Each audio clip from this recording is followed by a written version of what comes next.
किसान मित्रों, फसल चाहे कोई सी भी हो, उसमें खरपतवार नियंत्रण करना बहुत जरूरी है। हमारे वैज्ञानिकों का कहना है कि कीट और रोगों के द्वारा हमारे फसल उत्पादन में जो 33% तक नुकसान देखने को मिलता है, और उसके बाद में जो भी नुकसान होता है वो है जो हमारे जैसे कि मौसम की परिस्थिति हो गई, या फिर है जो सबसे ज़्यादा है जो खरपतवार की वजह से देखने को मिलता है। खरपतवार की वजह से जो हमारा ऑल आवर प्रोडक्शन में है जो बहुत ज़्यादा नुकसान देखने को मिलता है। तो किसान भाइयों, वीडियो में आप देख सकते हैं रबी सीजन में अंकुरित होने वाला ये खरपतवार है जो हमारी फसल उत्पादन में 80 से 90% तक है जो नुकसान पहुंचाता है। क्योंकि इस खरपतवार का प्रकोप है जो खेतों में होने की वजह से हमारे फसल उत्पादन में बहुत ज़्यादा कमी देखने को मिलती है। आप यहाँ पर है जो कैमरामैन एक बार फोन घुमा के दिखाए, यहाँ पर है जो बहुत ही बड़ी संख्या में जो इस खरपतवार का प्रकोप है जो हमें दिखाई दे रहा है। यहाँ पर उधर भी आप देख सकते हैं जैसे कि इसकी बुआई कर रखी है।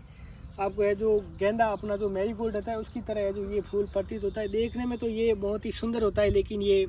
हमारी मिट्टी और फसल के उत्पादन को है जो सबसे ज़्यादा नुकसान पहुंचाता है।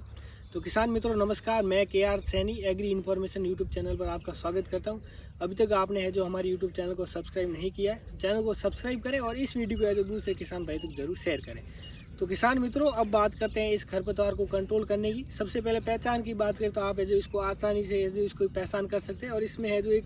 अलग ही तरह की है जो स्मेल आती है जो बहुत ही गंदी लगती है। किसान मित्रों, सबसे पहले तो बात कर लेते हैं कि खरपतवार की वजह से जो हमारे फसल उत्पादन में जो किस प्रकार कमी देखने को मिलती है। तो सबसे पहले तो किसान भाइयों, खरपतवार और फसल के बीच में है जो एक कंपटीशन होता है, प्रतिस्पर्धा, जिसमें अपन मिट्टी में जो भी खाद, फर्टिलाइजर, उर्वरक जो भी डालते हैं उसमें है जो एक कंपटीशन होता है। और उसी के साथ में जैसे कि सनलाइट हो गई, सूर्य का प्रकाश, और पानी के लिए भी है जो इसमें कंपटीशन होता है। फसल चाहती है कि मैं इसको पहले ले लूँ और खरपतवार चाहता है कि मैं पहले ले लूँ। यानी कि इसमें दोनों बात निर्भर करती है कि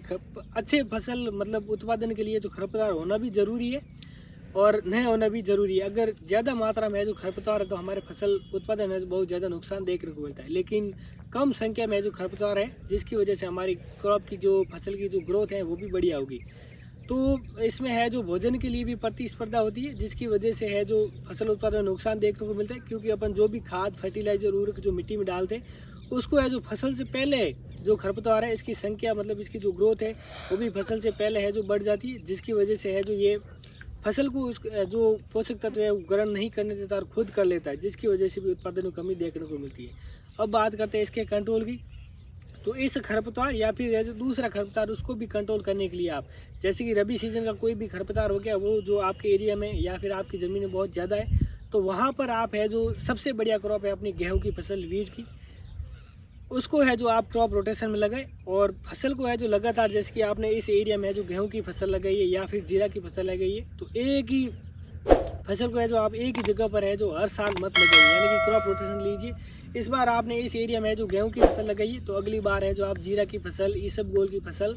रायडा, सरसों, मेथी, चना, इस प्रकार है जो क्रॉप को रोटेशन में लगाएं, ताकि है जो भी न्यूट्रिएंट्स होते हैं, जो पौधे की जड़ें भी आप देखें तो ऊपर नीचे होती है, किसी की गहरी जाती है, किसी की ऊंची रहती है, तो वो अच्छी तरह से है जो पोषक तत्वों को ग्रहण कर लेती है। और उसी के साथ साथ जो मिट्टी में रहने वाले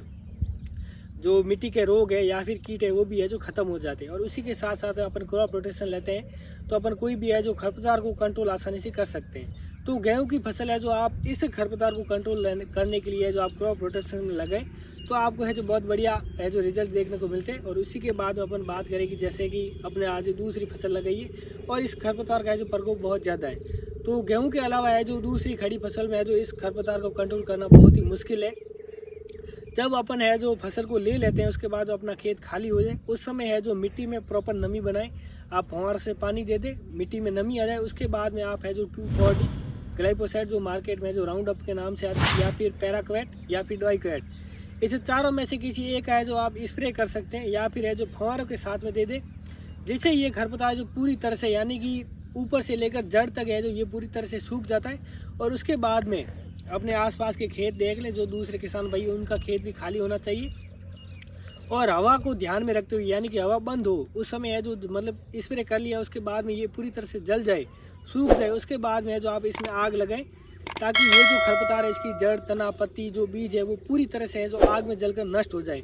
इस प्रकार ये जो आप इस फसल खरपतवार को कंट्रोल कर सकते हैं, या फिर है जो गेहूं की फसल को लगाकर इस खरपतवार को है जो कंट्रोल कर सकते हैं।